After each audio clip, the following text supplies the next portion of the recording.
How do we create institutions that support the well-being of the Earth community? In this episode, Thomas Berry explores this question with an overview of the 4 establishments that orient the relationship of modern humans with the more than human world: the political, the economic, the intellectual, and the religious. He focuses here on the first 2, the political and the economic, describing how these systems are failing due to a fundamental flaw: the division between the human and the non-human.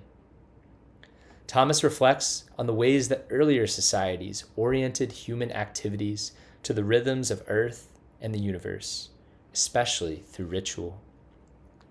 But since the arrival of Europeans in the Americas, this integration of the human with the cosmos has been severed.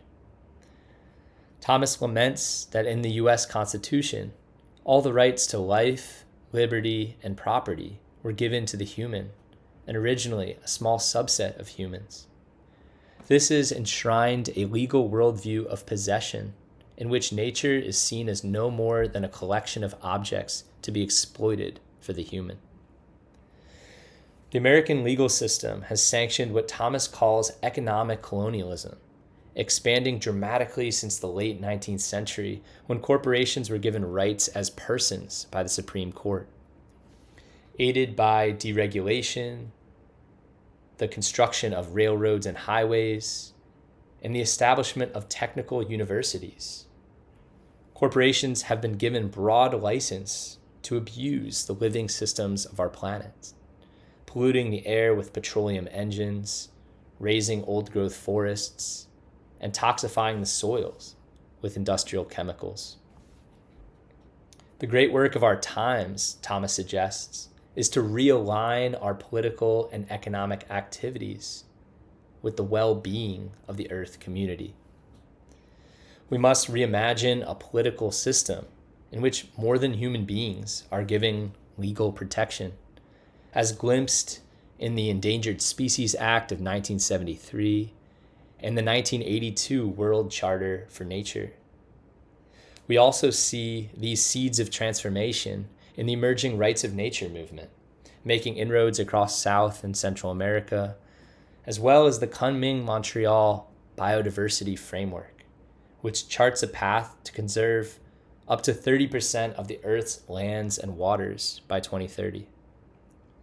We must also reimagine an economic system that respects our 9 planetary boundaries and the limited carrying capacities of our planet. For as Thomas points out, we can't have a viable human economy without an integral economy of the Earth. In your discussions of the era we are inventing and creating, the Ecozoic era, Thomas, you often refer to the need for us to invent ways of becoming mutually enhancing with the other than human world. And what would be the fundamental ways of approaching this general area? Well, first of all, I'd like to say a word about the situation at the present time. Our difficulty, as I've indicated, is that humans are in a distorted relationship with the other than human world. We don't fit into the natural world that surrounds us.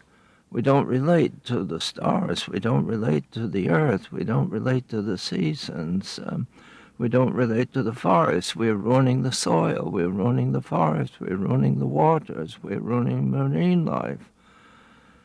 And this on a scale that is unequaled in the past 65 million years in the biological structure of the planet Earth. Of course, humans didn't exist during this time, but the world in which we live has been shaped in this 65 million years. And for the first time in human history, humans are able to disrupt this. So we have to think about how this came about and what we can do about it. Well, I suggest that there are four basic establishments that determine the shape of the human and the relationship of the human to the other than human. There are four establishments, as I generally say, which are the political establishment, the government, the economic establishment, the corporations, the intellectual establishment, the university, and the religious establishment, the churches or synagogues, or however a religion is established or expresses itself institutionally. All four of these are presently failing in what they're doing. They're not only failing, but they're fostering a devastation of the larger community within which humans find their own existence. The big problem is how do we establish a viable community of existence where the human would have an integral, a mutually enhancing relationship with the larger community of existence.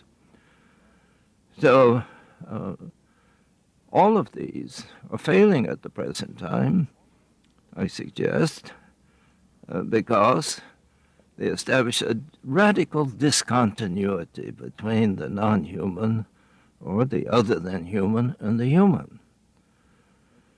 For instance, in economics, we are devastating the other than human world in the service of the human. We don't recognize that there are not two economies, a human economy and an economy of the natural world outside the human. There's a single economy of the planet Earth. The planet is one, whether it's questions of health or medicine or whatever, the single health of the planet. And if any part of the planet is in a situation, is not in a situation of well-being, then this affects everything else. And that is something that humans do not seem to appreciate. Right now we're trying to establish a form of human health with technological processes on an ill planet. The planet is not in a healthy situation. The forest, the water, the air, and just every aspect of the physical world that we live in is not functioning as it should function because the humans have interfered with it, have intruded upon its natural functioning. So I generally would say that this is established because we don't envisage the relationship properly that exists between the various components of the one integral functioning planet. And until we arrive at this integral functioning planet, then the human destiny is going to participate in the destiny that we impose on the planet itself. We cannot escape it in any way. We might take, for instance, the political, the question of government. The planet governs itself, and until humans came along, it governed itself quite wonderfully. It brought into being such a wonderful variety of life, all coordinated in a rather magnificent way, and it created all the various communities, the Arctic communities, the rainforest communities, the communities of the temperate zone, the mountain communities, the sea coast, the communities of life in the sea, this amazing variety of integral modes of being, all coordinated in a single planetary process and in its proper relationship with the sun, because the seasons of the year were determined by the turning of the earth on its axis and its exposure to the sun, so that we got the dawn and the sunset. We also got the variation of the seasons. And within this remarkable process, life came to a magnificent expression. The birds with their wonderful song and flight and color. The planet worked out the pollination process through the insects, through the bees and the various butterflies and the various ways of pollinating flowers and the whole plant world. The marine world, take for instance the wonderful world of coral reefs, which is one of the richest and most colorful and magnificent communities of life that existed. Well, there were governments of all these. There were local governments, there were species governments, there were continental governments, but altogether it was all related to a single integral planetary process. Humans come into the picture. And originally, the humans necessarily followed in the pattern of the other modes of being and established themselves first in indigenous small bands and tribal groups. These expanded, and it's a long story that we're only just now discovering of the early modes of human life, how humans got their food, how they organized their local community under some kind of a government. Well, these governments began to be concerned simply with their own existence. But what they did originally, both at the tribal level and in the early civilizations, what they did was to coordinate their own activities with the movement of the stars, with the cycle of the seasons. They established rituals that governed the human order in alliance with the order of the universe. And so we could say that early governance of humans was within the larger governance of the planet. So that the Chinese ruler, for instance, had to simply be there, and he was a mystical presence throughout the total regime, but he had to govern his activity. He was the axis or the mediating person between the planetary governance and human governance. And he was authenticated through the relationship that he established with the larger pattern of existence of the planetary process itself. But the planetary process even reached into the solar system, that reached back into the universe. And so there was a single universe. It's not simply that there was a relationship with the planet Earth, it was a solar system, but it was a single universe that was functioning in a human mode. And whereas this functioning worked through genetic coding in the other than human world of the planet Earth, with the human order, we have a mode of life where humans were gifted with intelligence, and they were the only beings that had the range of freedom of action and control and determination of their action worked out by intellectual reflection and by conscious situating itself in the larger universe in which it lived, and particularly with the living processes of the planet Earth, and also with the cycle of the seasons and the movement of the stars and the total process. So if you want to study early civilizations, what you do is to go to their histories and so forth, but the best way of understanding early civilization is to read their ritual books, because their ritual books govern the actual disposition of life. It guided the pattern of life to some extent. It determined their clothes, the colors people wore, it determined their art, determined their music, and it determined their whole relationship. And of course, this was all a single process in the human order, as well as into the earth order, as well as into the larger universe order.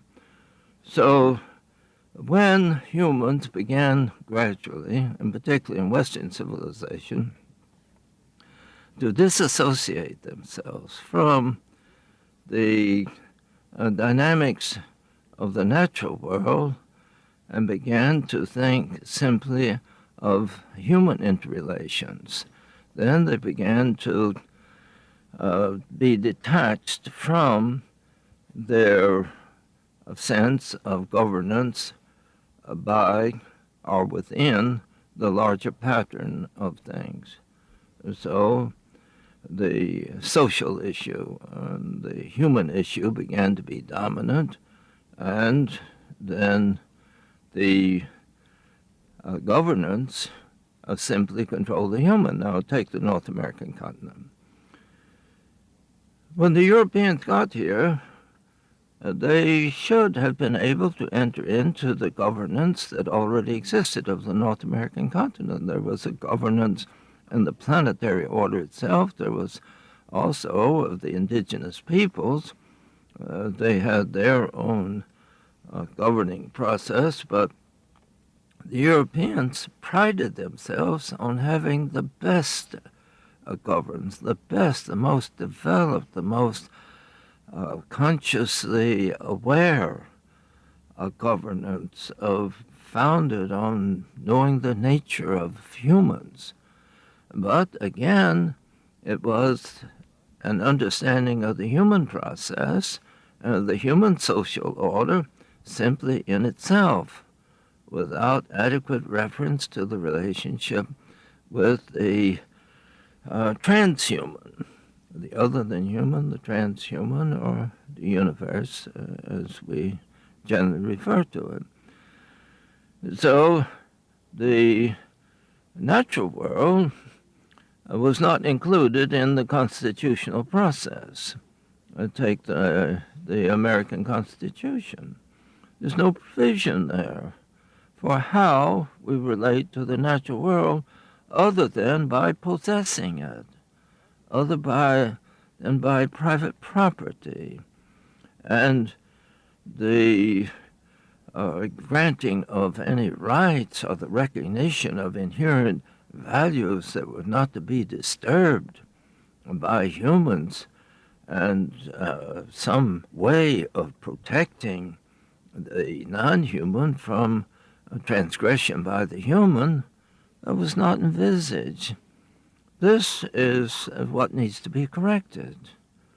What we need in North America, and what needs particularly in, say, in the American governance, is a constitution of the continent, a constitution that includes both the human and the non-human, and where the non-human is represented in the legislature, the judiciary, and in the administrative functions of government, and particularly of this continent.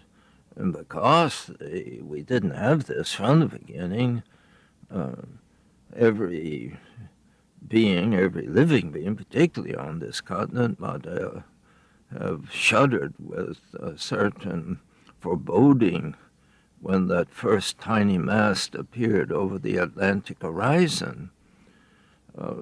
Already there were in the Americas, North America, Central South America, there were probably 50 million indigenous peoples that had gotten along quite well with the natural world. It was still in its relatively undisturbed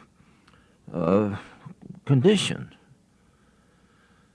But how to do this, it sounds impossible. Now, a person always has to consider in making such blanket statements that there are indications, there are sensitivities that indicate that it was not totally distant. There's some recognition that the natural world had its own rights. For instance, around the 1970s, in this country, we found it necessary but desirable to pass a law that's known as the rights of species, preservation of extinct species, that the habitat of threatened species should be preserved. It's probably the noblest law ever passed in this country, the law of protection of endangered species. And it was simply recognized as a kind of a right of species. There was also, not in this country exactly, but in the larger community of nations, in 1982, a charter for nature was passed that recognized the moral obligation of humans to preserve the habitat of species. That species had a right to habitat. It was a document, the Charter for Nature, was never publicized much, never referred to. I'm astounded myself that it has just disappeared from consciousness. It was not given publicity, and to this day, it's never heard of. Talk to people that should be knowledgeable about these affairs. They never heard of the United Nations Charter for Nature. But it's one of the moments when certain basic relationships with the natural world began to be recognized. There was also an earlier moment in the history of the United Nations in 1972 when the Stockholm Conference was held, because by that time the devastation of the planet had become so obvious and the future of the human so clearly endangered because of the devastation of the natural world, that the necessity of ceasing this attrition on the natural world became evident. And so a conference was held. It was presided over by René Dubos, and it accomplished a certain amount, but on the whole was rather disappointing because the nations could not agree adequately on any really strong protections for the natural world. But the nations went back, and the 90% of those who had attended set up the first environmental protection agencies. Well, all of this is not exactly getting to a governance, a planetary governance, which seems to be a long way off right now. It's not solving the problem of how governance can be established, that is, organized governance can be established as regards the human and the non-human components of the planet Earth, but it does begin to shape some recognition of the fact that there has to be a single governance. There cannot be a divided governance. There is need of distinctive governance. There's need of distinctive human governance, but it must be ultimately a single government. It must not be a separate governance. We have been trying to govern the humans separately. We need a distinctive governance, but not a separate governance. The human has its own needs, and we need to work out a governance of this order. But if it becomes a separate governance, if it becomes alienated from the larger community of governance, then it will not function properly. So this comes up constantly at the present time. There was a issue that developed in California as regards the mountain, where some type of recreation facility was being established on the mountain. I believe it was a Disney facility, and it involved an intrusion on the mountain and a certain amount of devastation. And the issue came to the court, and the lawsuit was instituted in the name of the mountain suing for its preservation, that this should not be permitted. And then the question came, could a mountain be a person before the law? Could natural beings sue in a human court? Well, Chief Justice Douglas defended the idea that this was a valid thing, so that the mountain, the natural world, should be able to enter into the human process, that this was a single community endeavor, and that the other than human components of the planet Earth did have rights. And they had rights that should be recognized in the human court. So all of this leads me back to consider that the government must be within the cosmological order, and that there are precedents for it. The deepest foundations of the human were established within the cosmological dimensions that humans have always, or at least from the beginning and always up into the present in some manner, recognized that this necessity exists, although we have in actual practice alienated ourselves in as regards our political establishments from any formal recognition that the government order of humans must be seen not separate from, but integral with the larger governance of the planet Earth. The economic cooperation presently seems to be the dominant controlling force in the contemporary world, not simply in industrial nations, but is through a type of economic colonialism has taken over the planet in a certain sense.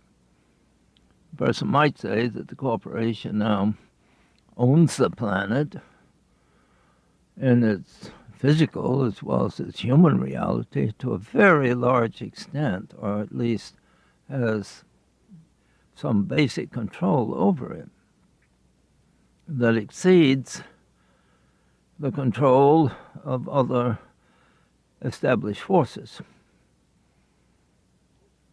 And in this sense, the economy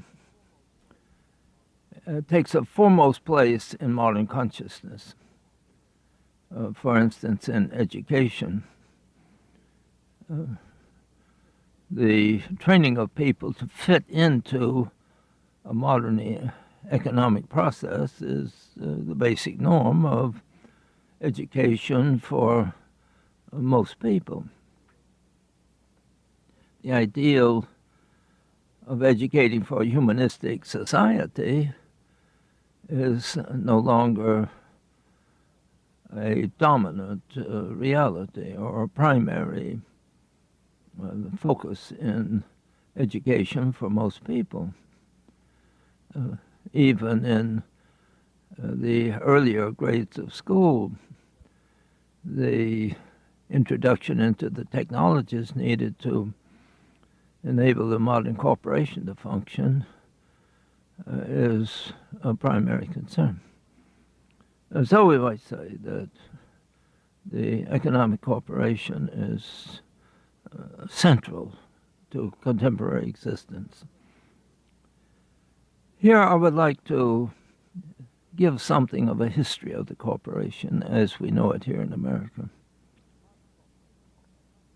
The modern corporation comes into existence in the last half of the 19th century. For the most part, it develops after the Civil War.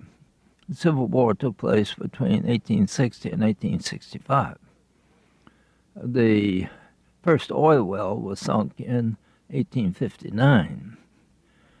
The new method of processing steel, the Bessemer process, came in about this time, maybe a little later.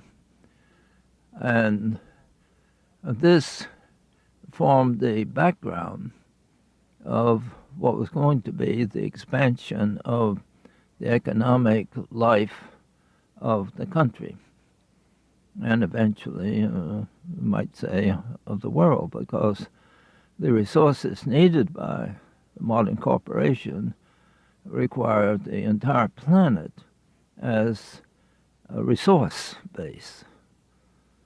The materials and the buyers, the purchasers, are worldwide. But beginning with the post-Civil War period, we have a transition from an agrarian society to an urban society. Of course, some parts of this country had already begun to take on the characteristics of an urban world, particularly in the East. But already in the West, the organization of agriculture was beginning to take on more organized, even corporation form.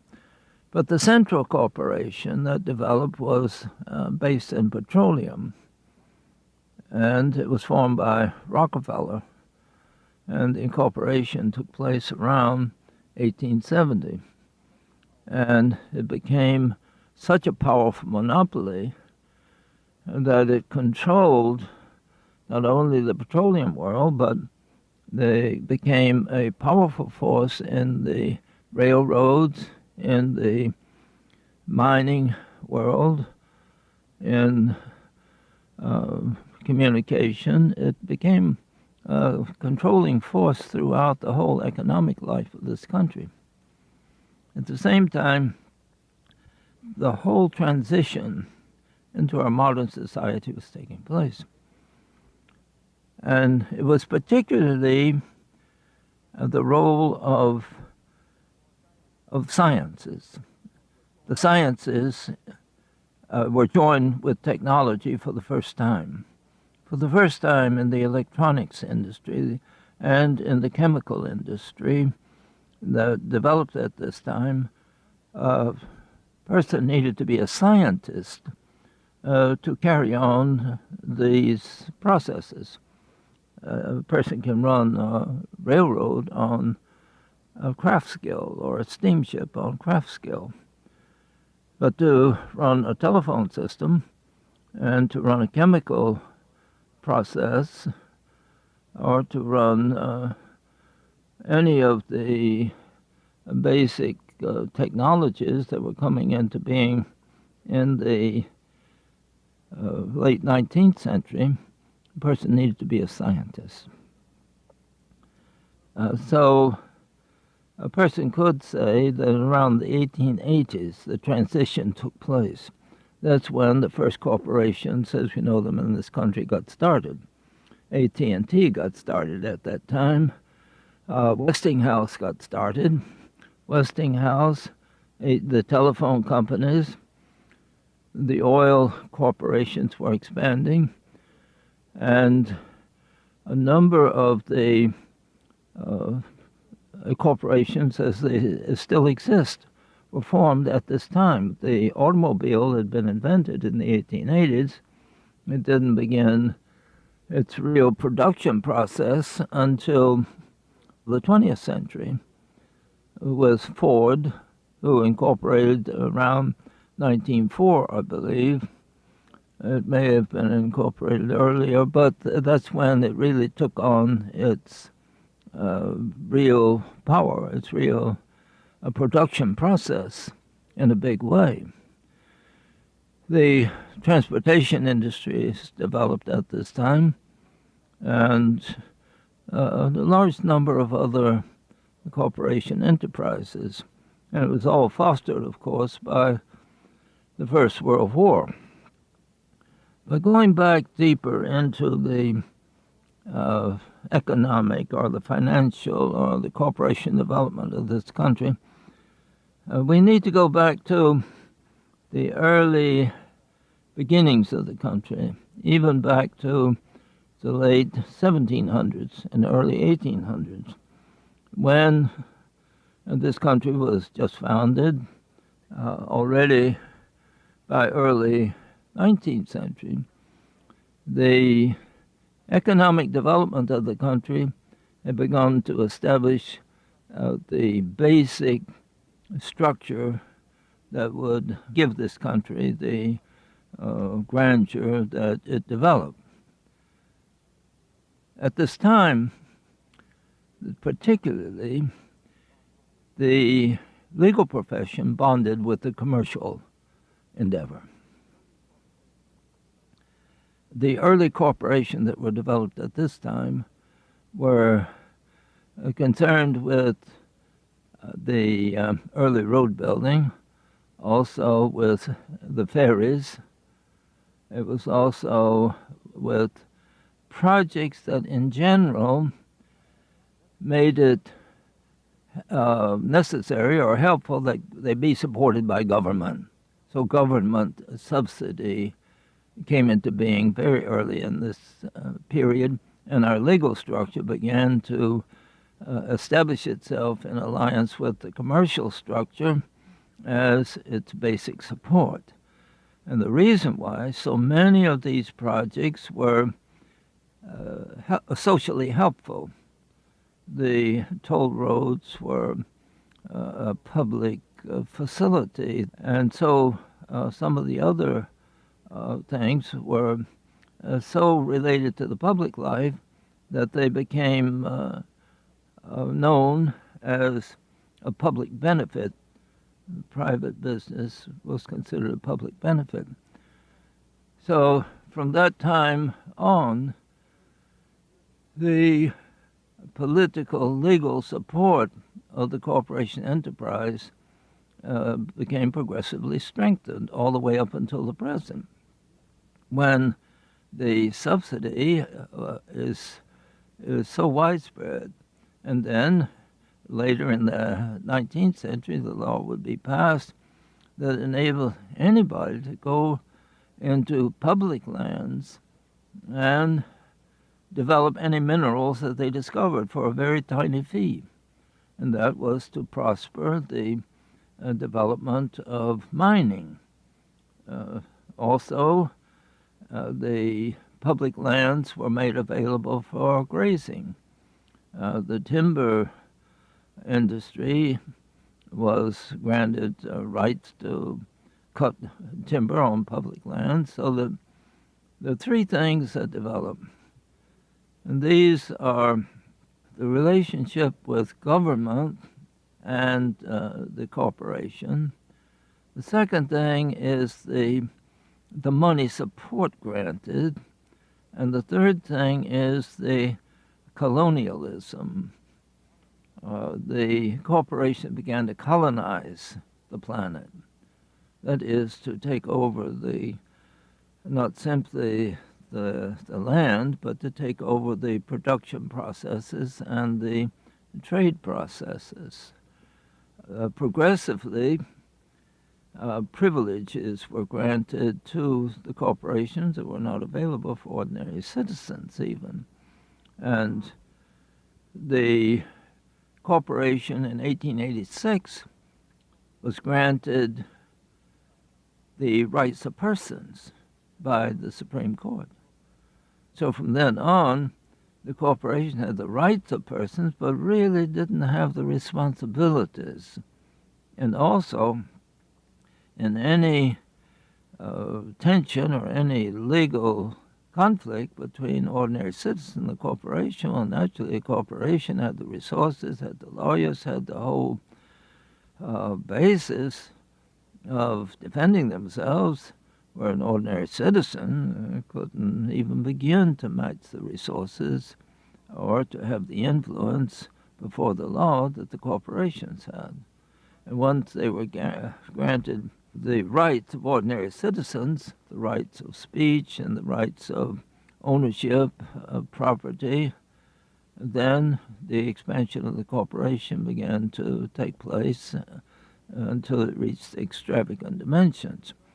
And as regards the government, the capacity of the government to limit the corporations, to keep them from doing harm to the general public, was diminished. The regulations were restricted, and Congress very soon began to feel that by restricting or controlling or in any manner regulating the corporation, the economic corporation, it was defeating the benefit of the country. Because after all, the corporations, they gave people jobs, they made the material, they supplied the production, they supported the whole structure of the society to such an extent that any restriction on the corporation was considered to be a detriment to the public. So the corporations gradually got almost total liberty of being able to do anything they want to. Now, this got so bad at the end of the 19th century that the Standard Oil Company, or corporation, had to be disbanded, broken up, because it just had too much control over a too wide range of the public functioning or the financial functioning of the country. Also at this time, the food industry, particularly the beef, got so atrocious in its processing of defective and poisonous foods that the Pure Food Act had to be passed. And these two were the result of two books, one by Ada Tarbell, written in around 1905, 1906, somewhere in the first decade of the 20th century, and also another book by Upton Sinclair called The Jungle, dealing with the stockyards of Chicago, where the cattle were confined just prior to their processing, their being slaughtered and turned into beef. So this period at the end of the 19th century and the beginning of the 20th century was a period of critique and of control imposed on corporations. We wouldn't have our Pure Food Act except in that context. And it's through that period when the corporations so abused their power, the controls had to be imposed. Then, in the 20th century, the corporations advanced considerably during the First World War. But let's go back just a little bit into this question of the sciences, the new technologies, and the corporations, and the extent to which these were fostered by the research institutes that were set up in order to develop new technologies. The first of these was that of Edison. And the whole industrial life of this country was fostered by research institutions that were derived from the first research institution, which was Edison's in New Jersey.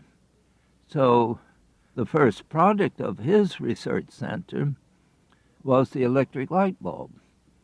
And then he went on and discovered how to record a phonograph. He went on to an amazing sequence of inventions that then formed the basis of corporation. And then, of course, the automobile came in at this time, too. And the chemical industry began to develop. So it was chemistry and electronics, the two basic fields of scientific endeavor that gave us our new technological, our new industrial civilization of the 20th century, and enable the corporations to take control over so much of the American world, and not only the American world, but of the planet.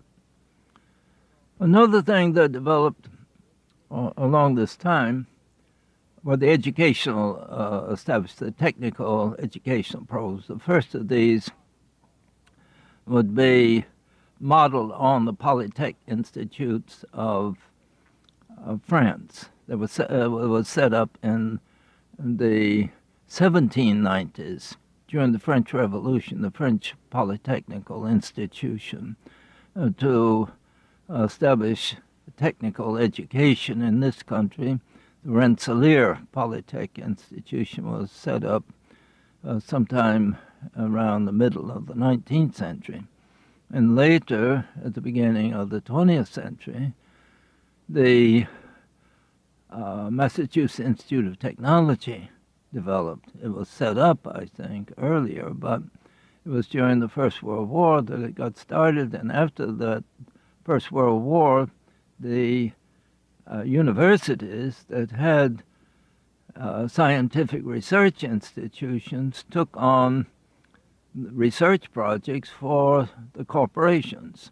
So an alliance took place between the universities and the corporation, an alliance between government law and the corporation, and the basic employment of our society became dependent on the economic corporation. And of course, at this time also, there was the financial corporations, the big bank establishments that took place to handle the money side of things. And the stock market became the big development that it developed into. After the First World War, we had the interwar period, and there was an immense development in the 1920s in the agricultural sector by the building of the great dams on the Colorado River and some of the other western rivers. There were the dams on the Columbia, the Snake River, just a multitude of dams throughout the West to turn the plains areas, the prairies, and even the desert into fruitful agricultural land. And together with that, there was the discovery of the Oglala Aquifer, the great body of water under the Western Plains that began to be the source of irrigation projects. Well, this enabled the vast development of the corporation to take place in many different ways, through the technologies, through the resources of the planet, but through the natural resources, the water supply for the irrigation. And then in California, the development took place of the great valley in California and the central area down from Sacramento that was able to produce just extraordinary volumes of food for this country and for peoples abroad. So what we have to be aware of is that the business corporation, that is the industrial corporation, began to thrive on the abundance of natural resources that were available in North America and to some extent throughout the world, and the skills and the transportation and the education, the transportation, the government, just the whole structure of American society began to be drawn into the creation of wealth. And this creation of wealth experienced in the 1920s a certain extravagant type development, but it was so uneven and so exaggerated in many of its developments that there was a financial crash in 1929. And there was a period of unemployment. People were driven to unemployment, and a new governmental control came into the financial world, into the business world, into the corporation world. These were asked to develop certain voluntary ways of functioning, but there was no way in which the corporation was going to do very much to take care of the unemployment. And so we got our social welfare program, which lasted up until the 1990s, when we have to rethink our relationship to the entire corporation enterprise. But that needs to take us back, though, once again, to the 1930s, 1940s, where we had the Great War. The corporations were hesitant to get involved in production for the war, but eventually they had to plunge into it, and so we got a very intense development during the war years. And then in the post-war years, there were a number of developments that took place in the economic life of the country. And as far as I can see, there are several main developments. But one of the main developments was the development of the chemical industry. In 1940, we were making 500,000 tons of industrial chemicals each year. In 1990, we were making 200 million tons of industrial chemicals every year. And these figures are taken from Norton's the publisher Norton recently published a history of chemistry. And these are the figures that a person finds there. So that this enormous development of the chemical industry is such that as regards the type of change that's taking place, we can point to the expansion of the airplane industry, we can point to the automobile industry, we can point to the development of electronics and communications.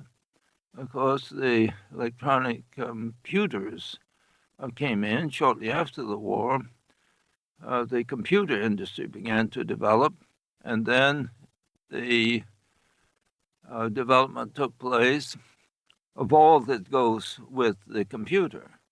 But at the same time, it was the chemical industry that was the immediate cause of the upset of the chemical balance of the planet. It's through the chemical industry that the poisoning took place of the air, through the chemicals allied with the petroleum production, and through the petroleum resources that produce the plastics. The use of fertilizer in agriculture began to be expanded. Pesticides, herbicides, these began to be produced in enormous quantities. The DDT was developed, and that became so devastating to the birds, to different life processes, that Rachel Carson wrote her book called Silent Spring, referring to the fact that the birds were dying because of this, and the beneficial insects were dying on a just a fantastic scale. And so the total life process was dying. And we had not considered the scientists and the chemical corporations gave very little attention to the fact that the petroleum was put by nature in the earth for a very good reason, to store the carbon so that the chemistry of the atmosphere could be worked out in a satisfactory way that would enable life to living beings to get the oxygen they needed and to develop in their proper relationship with each other. So when the DDT came along, it was the most dramatic of a number of very poisonous chemicals that were being produced at the time and used on a widespread scale as pesticides or herbicides. Also, of course, the fertilizer itself is such that rather little of these chemicals that were put into the soil were actually effective in fulfilling the function that they were designated for. For instance, pesticides of 1 or 2 or 3% is all that would be actually effective in relationship to their doing away with pests. The rest was washed away, was soaked into the soil or washed away in the streams. And so we got just an enormous amount of present toxicity in the planet and in our foods from this abundance and overuse of the chemicals.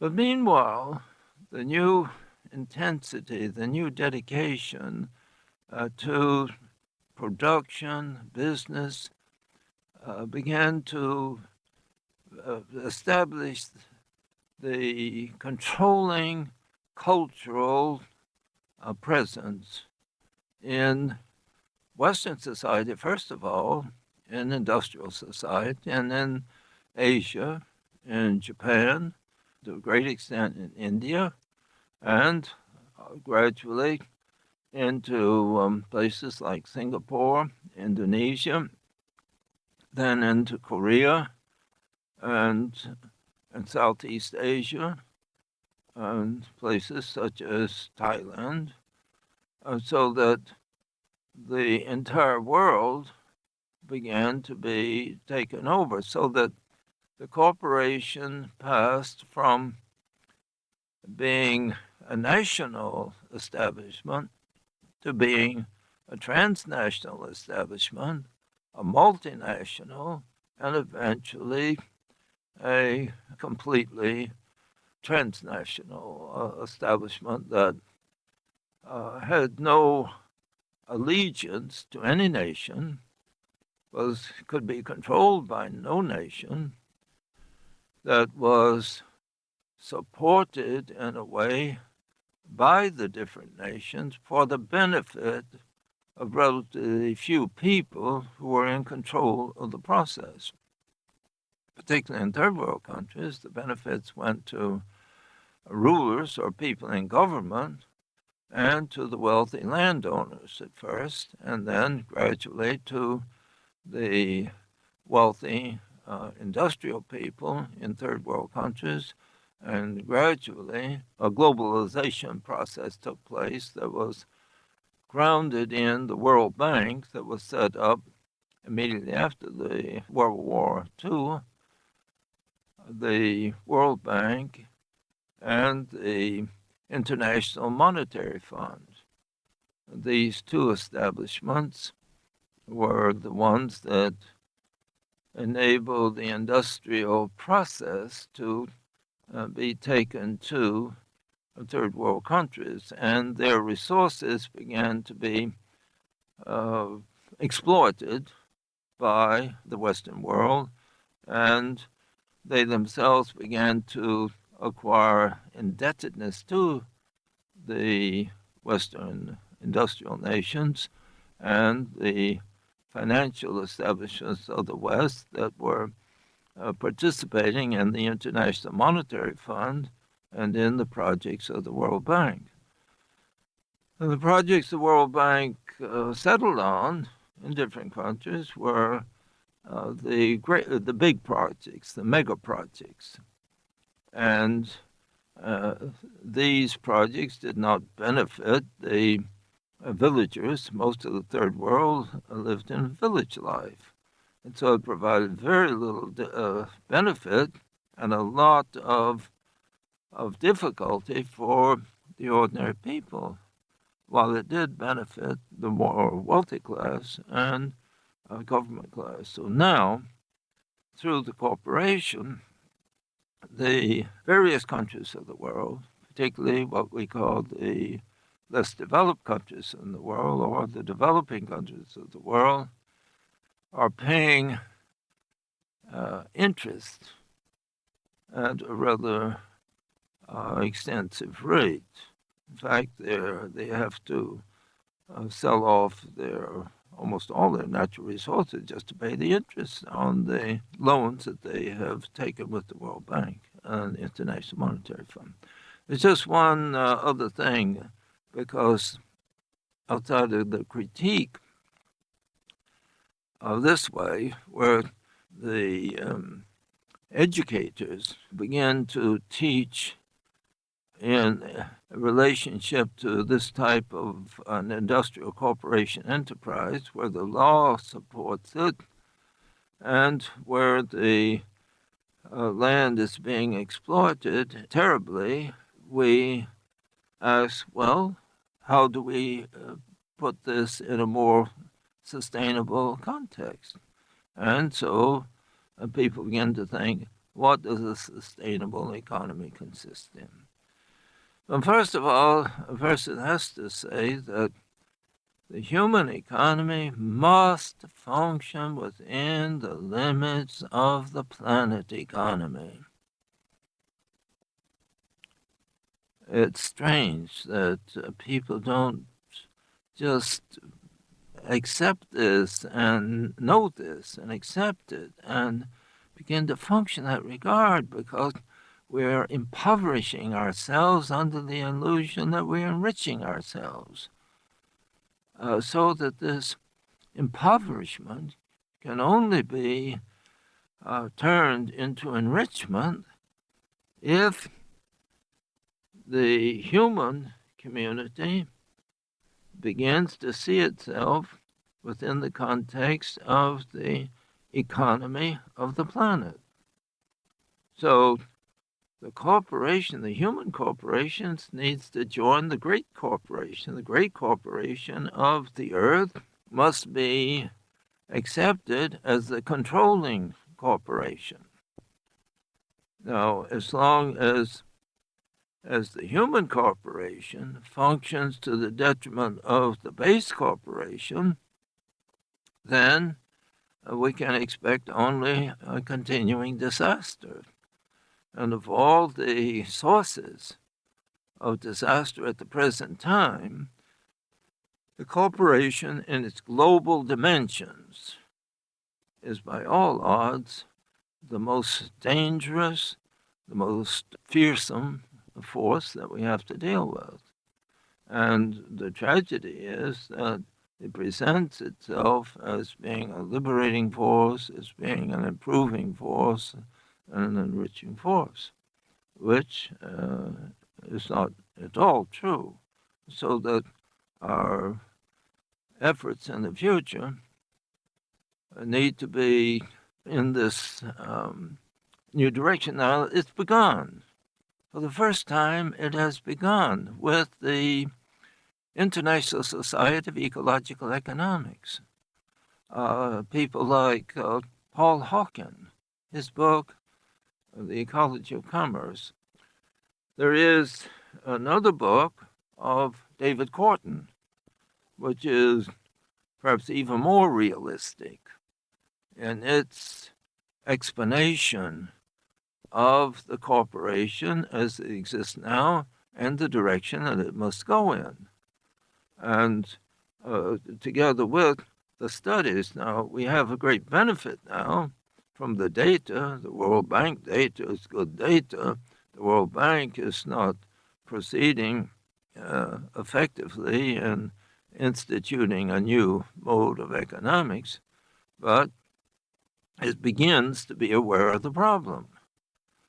So the International Society of Ecological Economics, founded to a large extent through the efforts of Herman Daly and Robert Costanza, which with its base at the University of Maryland in Solomon, Maryland, has begun the introduction of the type of economy that's needed.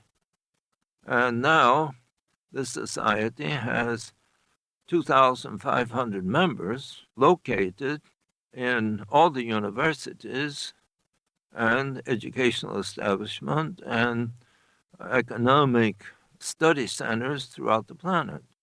So a change has begun, and our hope has to be that this new critique of the corporation, this new effort at a viable human economy, integral with the economy of the planet Earth, will become the dominant and controlling economy of the future.